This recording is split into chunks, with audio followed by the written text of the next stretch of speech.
então, só me apresentar também muito rapidamente, eu sou geógrafo, né, como disse a Carol, fiz o mestrado na UFRJ mesmo, no IPUR, e o doutorado na USP.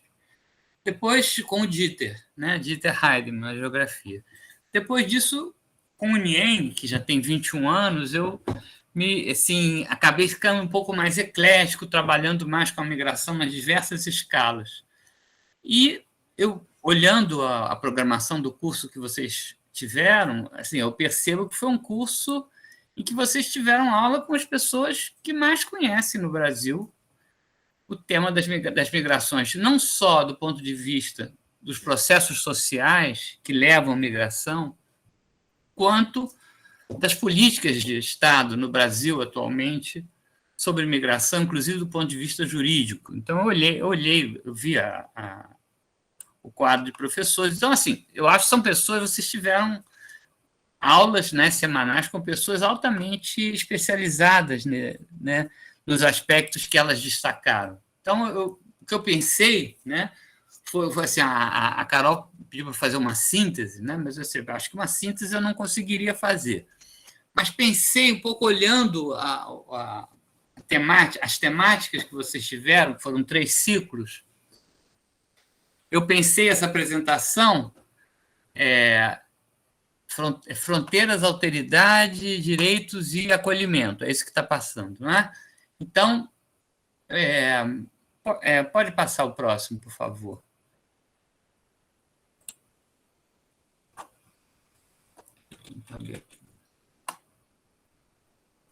Só um instante. Eu vou tentar abrir aqui a outra tela para ver se eu vejo com mais facilidade, porque senão estou com um pouco de dificuldade de enxergar aqui. Só um minuto. Ele passou aí, né, gente? Só para confirmar. Passou. Como o meu computador é pequeno aqui, então ele sim. Eu é que não estou conseguindo ler. Você quer que eu leia? Quer que eu leia? Está em ciclos do curso. Eu sei, pois é. Mas é que eu não consigo aumentar essa tela. Então, deixa eu ver se eu consigo agora. Peraí. Aumentou. Agora melhorou para mim. Isso. Então, é isso. Quer dizer, os ciclos do curso que vocês fizeram foram migrações, a normatização jurídica de direitos sociais humanos, a interculturalidade, a alteridade e diferença e acolhimento e integração. Eu pensei, como é que eu posso fazer uma síntese disso? Evidentemente, uma síntese eu não vou fazer. Mas eu considerei alguns dos temas que vocês trabalharam como palavras-chave para pensar o tema dessa minha aula de hoje. Pode passar o próximo, por favor?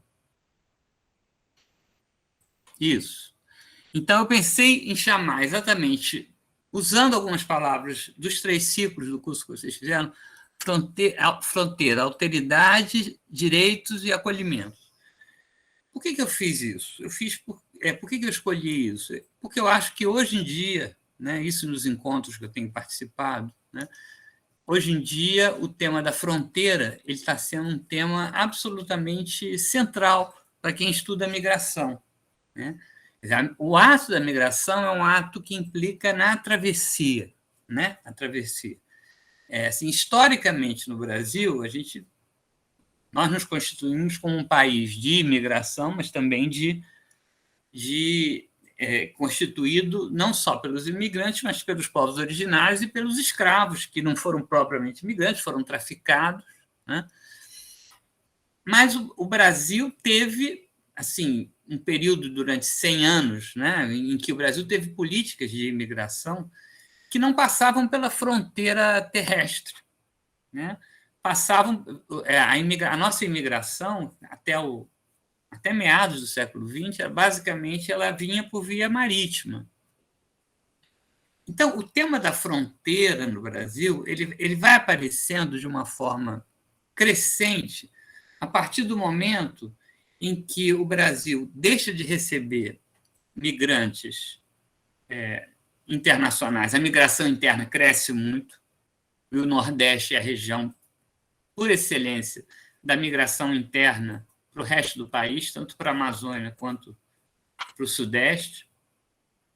A migração interna cresce, e a imigração internacional, que no Brasil foi tão importante até os anos 30, depois o governo Vargas começa a ser restringida, depois da guerra volta a ser importante, Mas, a partir dos anos 60, 70, o Brasil praticamente deixa de ser um país de imigração.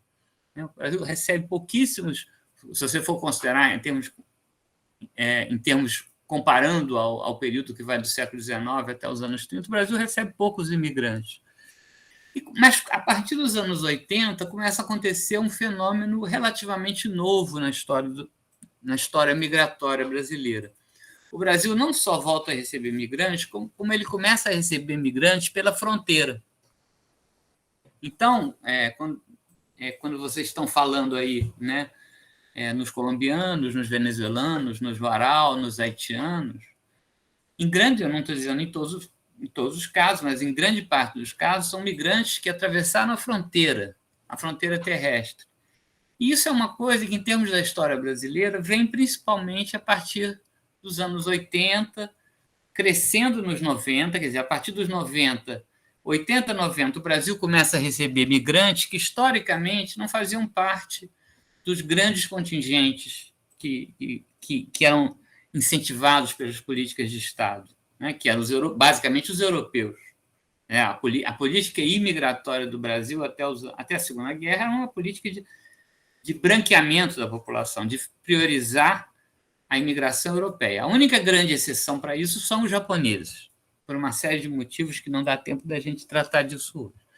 Mas, a partir do pós-guerra, mas principalmente dos anos 80, 90, o Brasil começa a receber uma migração que não vem mais da Europa, mas ela vem principalmente dos países do que hoje a gente chamaria do sul global, ou seja, da China, da Coreia do Sul, da América do Sul, da África, né? E com destaque para os países fronteiriços, principalmente a Bolívia, o Paraguai, né, o Peru.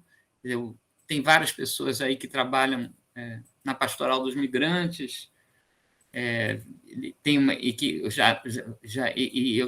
tive um pouco de vivência na Missão Paz, com pessoas da pastoral dos migrantes, com pessoas da Cáritas, etc., e o Brasil começou a acolher, né, receber migrantes e refugiados, principalmente a partir do momento que o Brasil teve uma lei de refúgio nos anos 90, que não vinham mais da Europa, mas que vinham principalmente de onde? Da África, da América do Sul e da Ásia. Basicamente isso, né? Então, esse tema da fronteira, ele ganhou importância em termos da migração nos anos 90, ganhou mais ainda nos anos 2000, e nos anos 2010, você, com a imigração, primeiro, dos haitianos, e associado aos haitianos, os senegaleses e outros grupos que vieram também por esse caminho da fronteira, e, crescentemente, dos venezuelanos, que hoje em dia é o maior contingente que está ingressando no Brasil, né? Inclusive com um número recorde de reconhecimento de refúgio, como refugiados. Quer dizer, o Brasil, que durante 20 anos teve, desde a lei do refúgio até a nova lei de imigração, quer dizer, de 97 a 2017, o Brasil teve reconhecidos mais ou menos 10 mil refugiados, 10 mil. De 2018 para cá, desde o início da Operação Acolhida, o Brasil teve mais 30 mil ou 40 mil reconhecimentos de refúgio. Isso tem vários problemas, isso não significa que o governo atual seja um governo especialmente favorável aos imigrantes, muito pelo contrário, e esse é um dos paradoxos com os quais a gente tem que lidar quando a gente analisa a questão migratória no Brasil atualmente, principalmente na fronteira. Tá? Tem pessoas que já falaram aí sobre o tema específico de Roraima, da fronteira amazônica, etc. Eu não vou me deter muito sobre isso, mas de passagem eu vou falar, né? Então, acho que a primeira coisa que eu queria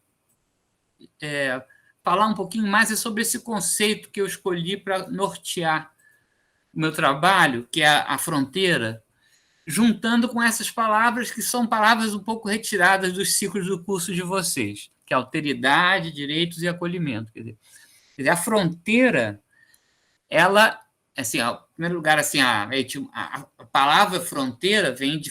A origem é fronte, né? Quer dizer, a fronteira é o fronte de guerra, né? É o lugar onde territórios estão em disputa, onde estados definem os limites da sua soberania. Mas a fronteira não é só isso, ela é um lugar de contato com o outro. Quer dizer, é através da fronteira que a gente entra em contato com o estrangeiro, né? O estranho, que, aliás, a origem é a mesma, né? O forasteiro, quer dizer, aquele que é de fora, aquele que é extra, aquele que é de outro lugar. Então, a fronteira é o lugar do contato com o outro, que é um contato que pode ser conflitivo ou não, mas na origem da palavra está marcado o conflito, como móvel da constituição da fronteira. A fronteira pode ser um espaço linear ou zonal, pode ser uma zona de fronteira. Então, por exemplo, quando você... a nossa lei, a Lei do Migrante de 2017, reconhece a existência do fronteiriço como uma situação jurídica especial, que é aquele que reside em municípios da chamada faixa de fronteira, da zona fronteiriça. Então, nem sempre a fronteira é uma linha. Porém, nos processos de agudização dos conflitos, é comum que as fronteiras assumam mais essa forma mais rígida da linha, né? Chegando até o caso extremo, que é o muro, que é a cerca que separa dois territórios. Então, enfim, continuando, quer dizer, a fronteira é o lugar de encontro com o outro, é um espaço linear ou zonal, onde as diferentes soberanias de Estado se encontram, né? E é também onde a presença do Estado se faz sentir num nível máximo de intensidade. Então, assim, o corpo do indivíduo que se desloca, ele sofre a ação do Estado, do poder do Estado, de forma mais intensa na fronteira. É na fronteira que o Estado define assim, aqui são as condições para que alguém possa entrar e permanecer no país, etc., etc. Né? Então, a fronteira também é o lugar onde se pleiteiam direitos, né, para imigrantes e refugiados, e onde se desenvolvem atitudes também de acolhimento, né, com relação a esses sujeitos que estão em movimento. A maioria de vocês que está em Pernambuco não está numa área de fronteira internacional. Quer dizer, uma boa parte dos estrangeiros que vocês recebem, eles vêm da fronteira por outros caminhos, mas chegam a Pernambuco, né? E assim, um pouco uma hipótese que eu queria trabalhar hoje com casos internacionais é que a gente vive hoje em dia uma situação de crise na qual assim, os direitos à mobilidade eles são negados, né? E o acolhimento ele é feito com assim, sem um mínimo de garantia de direitos, né? Bom, é isso. Pode passar o próximo, por favor? Bom, então, eu queria trabalhar, se a gente tiver tempo, com 4 situações no mundo atual de crise. Vê bem, é um sobrevoo. Evidentemente que eu não tenho uma pesquisa feita específica sobre esses lugares, cada um desses lugares. Mas, assim, eu pensei em 4 situações de crise. Se não der tempo, eu deixo de falar das 2 últimas. Mas eu espero que dê tempo, né? Então, a primeira seria o que a gente chama do corredor, assim, o grande, que aparentemente o Brasil não faz parte disso, mas faz, o corredor migratório que pega da América Central, o México, os Estados Unidos, e que se vincula também com as Antilhas, com o Caribe. Essa é a primeira situação. A segunda é a fronteira brasileira amazônica, principalmente a fronteira com a Venezuela. As outras 2 situações são geograficamente, de crise, geograficamente um pouco mais distantes, que são a fronteira oriental da União Europeia, né, na área de contato com da Europa do Leste, com os países que formavam a extinta União Soviética, né? Essa seria uma terceira situação de crise em fronteiras. E a última, muito em evidência ultimamente, o corredor migratório, eu estou usando de novo esse conceito, que pega essa sequência de territórios nacionais, que a gente vai ver no mapa depois, o Afeganistão, o Paquistão, o Irã, a Turquia, chegando até os Balcãs e, portanto, até a Europa. Como eu sei que muitos são geógrafos, estão já visualizando com facilidade essas localizações, mas nem todos são, então eu fiz recurso a alguns mapas que podem ajudar um pouquinho a gente a se situar. Pode passar o próximo, por favor? Antes disso, eu queria só... Esse slide eu vou voltar ele no final. Essa ideia de corredor migratório, eu estou me baseando num artigo escrito a 6 mãos pela Soledad Velasco, pela Cláudia Pedoni e pelo Bruno Miranda, trabalhando com a ideia do conceito de corredor migratório.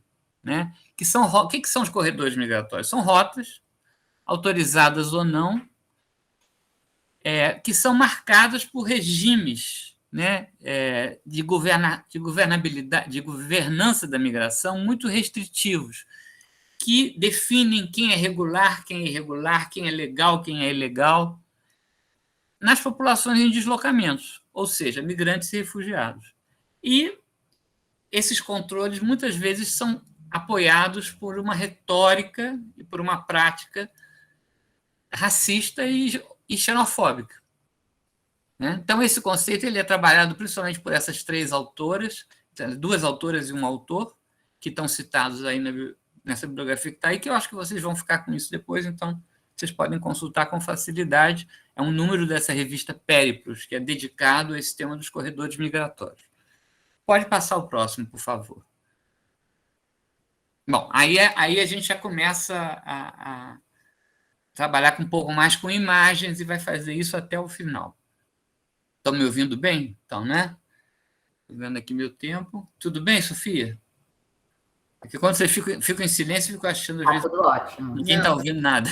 Eu ouvi então, também. assim, ótimo, obrigado. Então, assim, a primeira, assim, e que a gente tem visto, assim, quem acompanha o noticiário, o que está acontecendo no mundo, em termos de migrações, um dos pontos que está, assim, em primeiro plano é a questão da caravana dos migrantes que está atravessando os países da América Central rumo ao México e, ao mesmo tempo, o reforço da fronteira estadunidense, ou seja, a fronteira mexicana-estadunidense, pelo Biden, que, como vocês sabem, se elegeu em cima de toda uma contestação à retórica e à prática do Trump, que era uma prática exatamente de enxergar a fronteira como lugar do inimigo, do invasor, e esse invasor era simbolizado, fosse pelo muçulmano, mas fosse pelo mexicano, pelo latino, etc.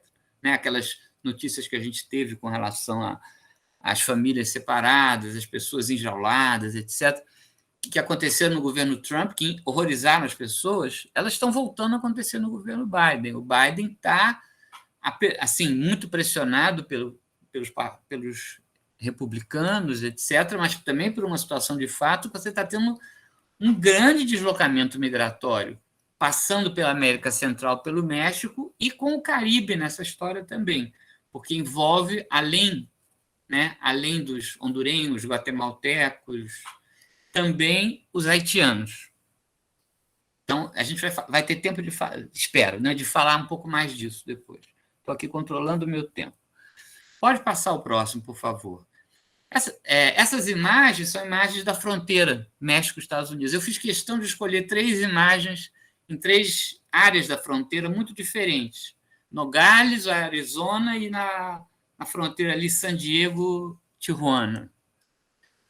Então, vocês veem, no caso ali do Arizona, o muro fronteiriço, que foi começado pelo Bush, continuado pelo Trump, e o Biden disse que ia parar de construir. Ele não foi completado ainda. Né? Então, você repara que o muro separa 2 áreas de deserto, 2 áreas desérticas. Né? É por isso que tem tantas mortes na travessia, porque as pessoas continuam tentando migrar e elas têm que contornar o muro, os lugares menos vigiados. Né? Então, no slide à direita, na imagem à direita, você tem na região de Nogales Você tem um muro separando uma área urbana estadunidense de uma área urbana mexicana, né? E você tem a última imagem da fronteira ali, San Diego, Tijuana, que parece mais um posto de pedágio do que uma fronteira nesse sentido da etimologia do fronte de guerra. É porque a fronteira, na verdade, ela não pode ser uma barreira. Nem sempre ela é um muro. Porque a função da fronteira não é barrar de forma rígida e absoluta a migração. A função da fronteira é filtrar, é selecionar os migrantes adequados e frente aos inadequados, é separar os desejáveis dos indesejáveis, os bons e os maus migrantes, né? Então, quando você vê uma situação como a da fronteira Estados Unidos e México, em que você tem duas grandes cidades, uma de cada lado da fronteira, Tijuana e San Diego, você vê que há essa necessidade de você selecionar. Então, você tem as pessoas que vão de carro e tem aqueles que são cidadãos que têm dupla cidadania, ou que são mexicanos e trabalham do lado americano, ou que são americanos e trabalham do lado mexicano, etc.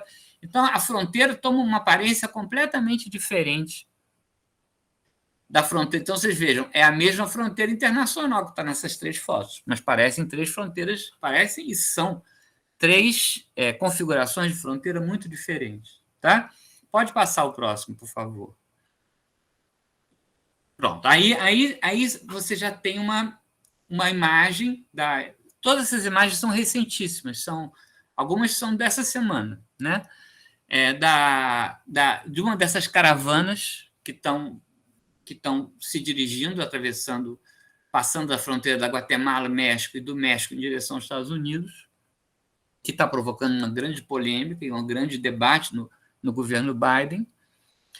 E você tem aqui embaixo uma fotografia, ela está pequena, mas eu não sei se está vendo, e é uma pergunta do noticiário americano. Por que os haitianos estão se agrupando e atravessando a fronteira americana? Porque o Caribe e o Haiti, em especial, entraram nesse corredor migratório, né? Por uma série de motivos, e o Brasil faz parte desses motivos. A gente depois vai falar um pouquinho sobre isso. Tá? O próximo, por favor. A próxima imagem. Isso. Então, aqui eu começo a falar, eu falei a primeira situação de crise fronteiriça seria um pouco desse corredor que pega a América Central, Estados Unidos e Caribe. Falei, gente, foi um sobrevoo, né? Mas a segunda situação de crise é essa vivida na fronteira Brasil-Venezuela. Na fronteira amazônica. A fronteira amazônica ela é uma fronteira que sempre teve uma característica de ser uma fronteira muito considerada pelo pensamento securitário, pelos militares em especial, como uma fronteira sensível. Porque, durante todo o governo militar, a grande preocupação dos militares é o quê? É o tráfico de drogas, são os índios que se deslocam de um lado para o outro da fronteira, é a guerrilha na Colômbia, na Guiana, no Suriname, né? Quer dizer, já antes da Venezuela ser o grande inimigo da política externa brasileira, você já tem, né, uma preocupação dos militares muito grande com a fronteira amazônica. E o caso venezuelano, principalmente nos últimos 5 anos, né, ele só veio a intensificar isso. Então, o que a gente vai ver é uma situação também de crise, que, em princípio, parece que não tem nada a ver com a do corredor América Central, Caribe, Estados Unidos, mas tem. A gente vai ver por quê. Certamente você já sabe. Passa o próximo, por favor. Pronto, aí são duas imagens do posto de controle fronteiriço em Pacaraima, na fronteira entre o Brasil e a Venezuela. Vocês veem que, assim, diferente daquele caso estadunidense, você não tem um fluxo fronteiriço tão como o San Diego, tão intenso, mas você tem nitidamente um posto de controle da fronteira, indicando que aquela é uma fronteira militarizada, vigiada, né? Pode passar o próximo, por favor. Mas a gente sabe também que a migração se dá de forma também de forma não autorizada. Quer dizer, migrar é transgredir, né? É contornar as barreiras.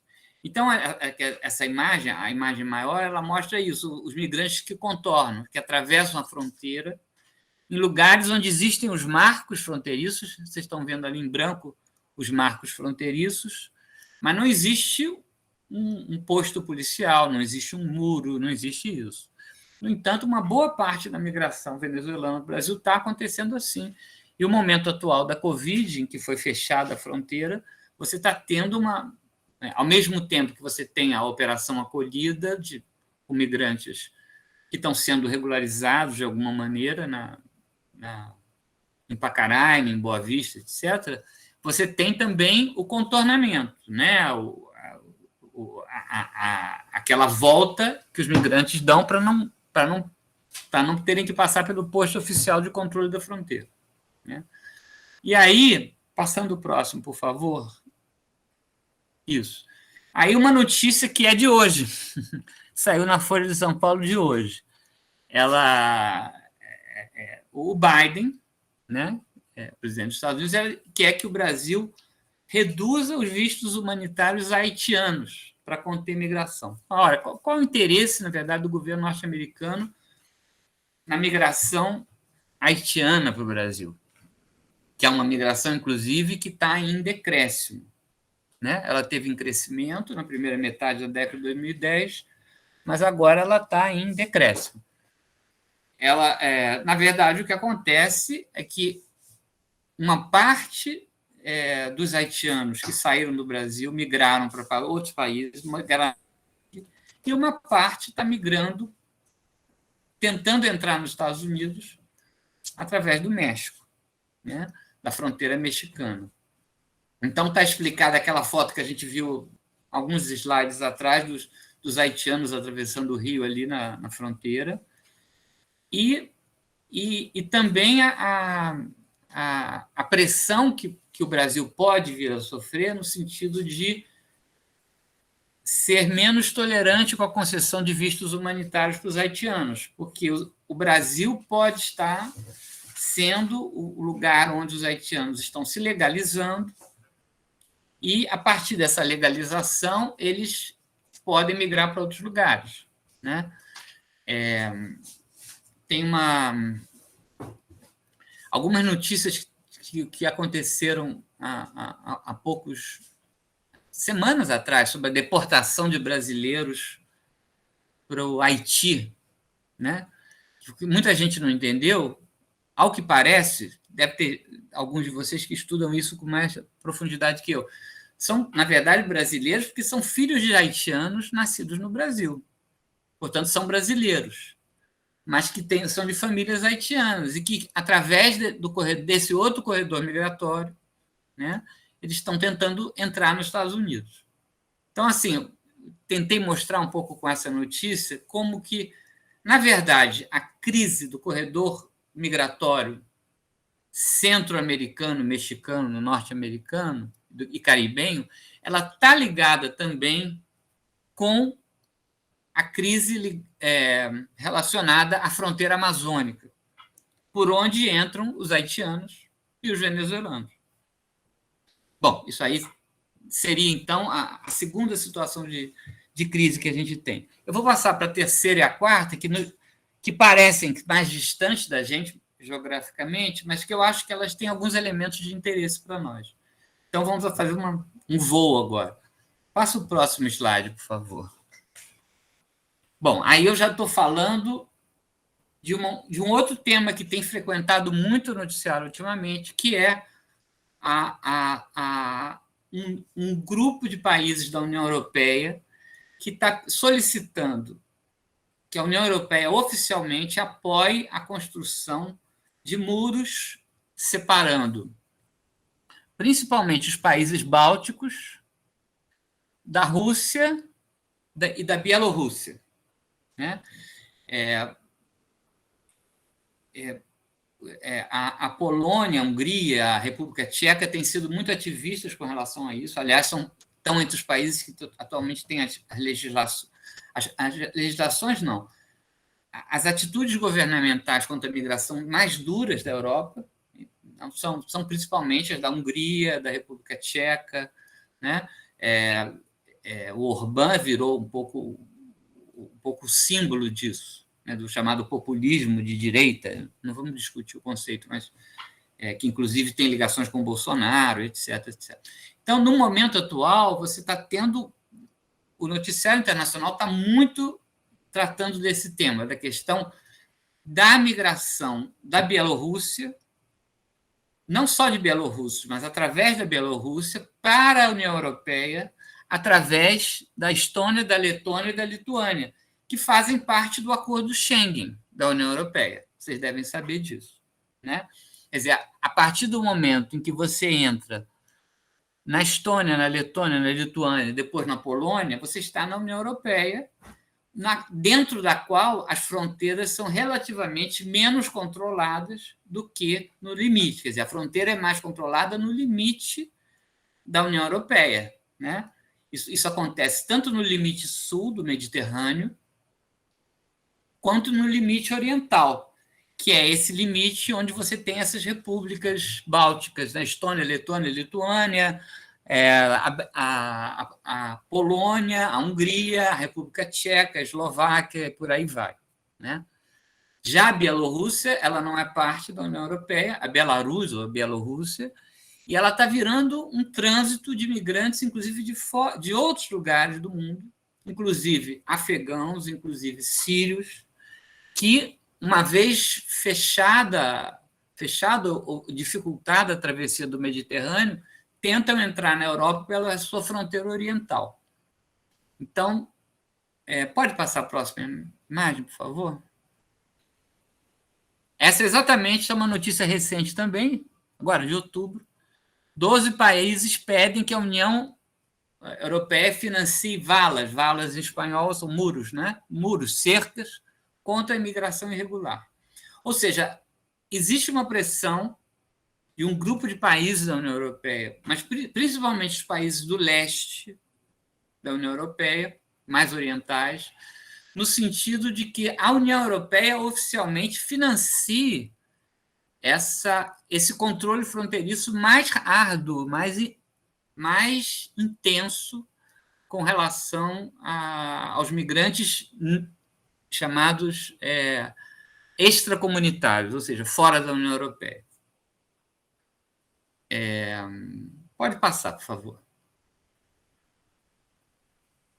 Bom, e aqui a gente vai para mais longe ainda, porque aí eu vou falar da quarta, a terceira foi a Europa do Leste, a primeira, relembrando, a primeira foi a América Central, Caribe, etc. A segunda, a fronteira brasileira-venezuelana. A terceira, a Europa do Leste, oriental. E a quarta é esse corredor que pega o Afeganistão, país que está vivendo uma crise humanitária terrível, quer dizer, na verdade são 40 anos de guerra, mas agora, com o abandono do país pelos Estados Unidos e a tomada do poder do Talibã, você está tendo uma pressão de fuga de refugiados muito grande.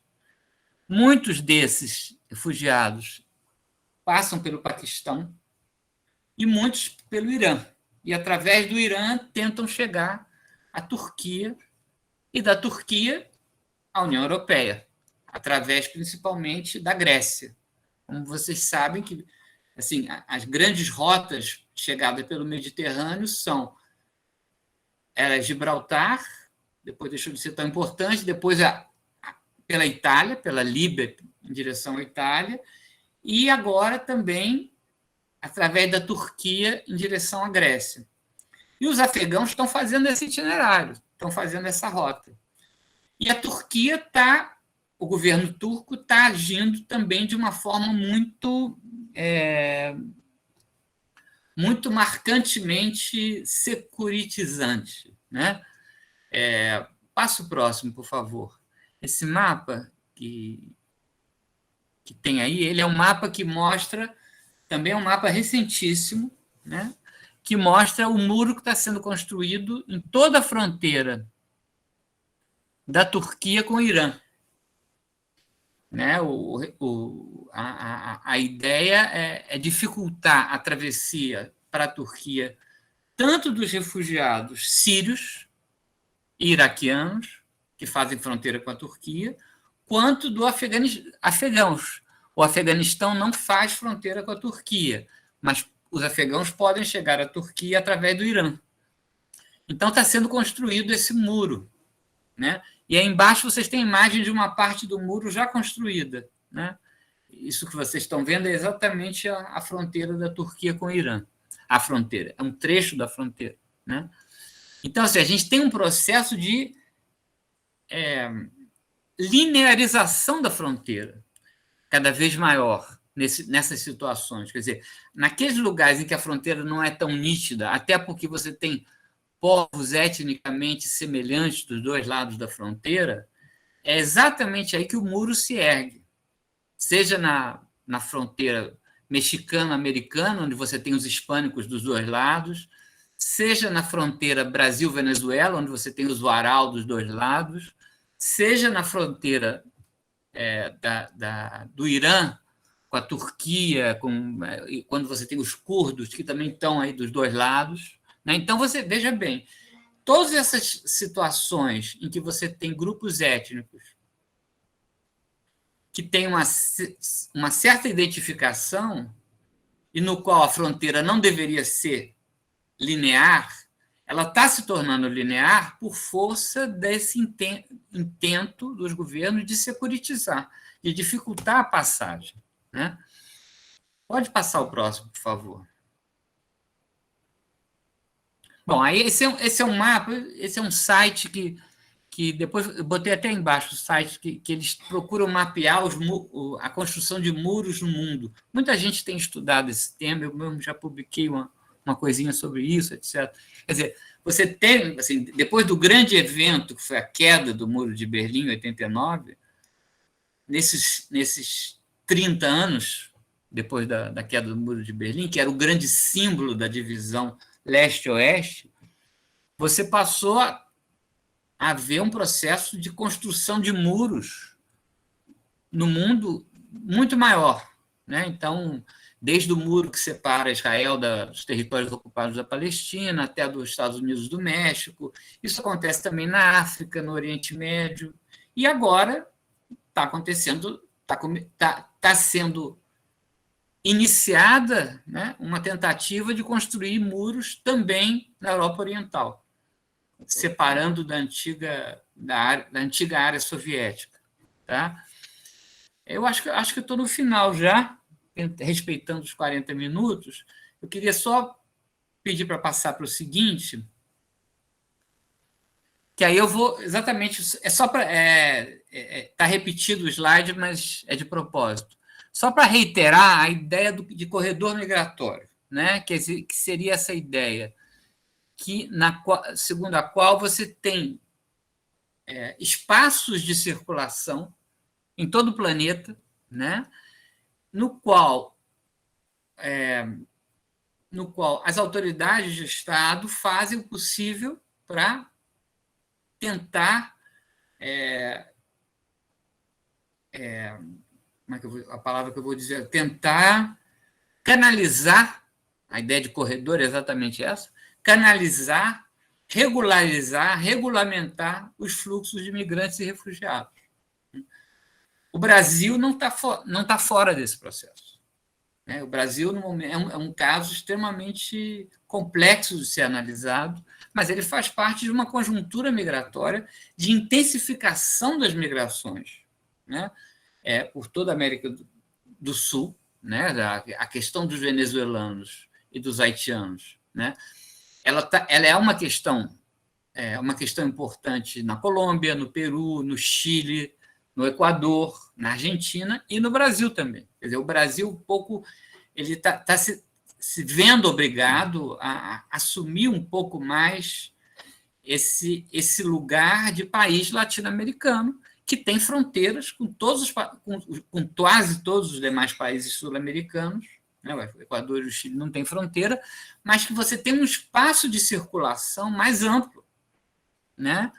dos haitianos, dos venezuelanos e de outros grupos, de outras nacionalidades também. Eu acho que o momento atual é um momento decisivo no sentido da gente pensar como o Brasil vai se posicionar em termos dessa conjuntura internacional que é cada vez mais restritiva das migrações, né? E de essas tendências de você confinar migrantes, confinar pessoas, etc. Né? Enfim, eu tratei de muitos assuntos, eu acho que eu levei exatamente 40 minutos, que é o que eu tinha pensado, mas tentei fazer alguma coisa que fosse digno de um fechamento de um curso que vocês tiveram com especialistas que são pessoas tão reconhecidas nos temas que eles trataram. Tá? Então, eu passo para o último slide, que é um slide que eu costumo botar muitas vezes, eu não sou muito original nas minhas apresentações, não. Ele é de um cartunista do Azerbaijão, chamado Ceylan Karferli, que mostra um posto de controle da fronteira e o itinerário da maioria, que simplesmente contornou. Ou seja, as pessoas, ao migrarem, elas, evidentemente, que os obstáculos à migração eles são efetivos, eles tornam a migração mais difícil, mais perigosa, né? Obrigam as pessoas a se enquadrarem, né? No entanto, esses dispositivos de controle, eles não detêm a migração, eles não impedem a migração, eles só fazem com que ela seja cada vez mais perigosa, mais difícil, mais dura para os migrantes. É isso. Então, eu acho que, mesmo pensando em tantos casos internacionais, nós, brasileiros, temos muito a ver com tudo isso que está acontecendo. Né? A gente ainda tem um outro tema que eu nem vou tratar, que é a questão dos brasileiros no exterior, que é um tema voltou a ser um tema importante, voltou a crescer, a imigração que tinha diminuído nas últimas décadas, mas voltou a aumentar. Mas, enfim, isso aí não daria nem tempo. Então, eu espero que essas minhas reflexões, assim, que foram um pouco um certo sobrevoo, sem dar tempo de aprofundar muito, elas têm contribuem um pouco para as discussões do grupo de vocês, para o grupo Migra e as outras redes associadas.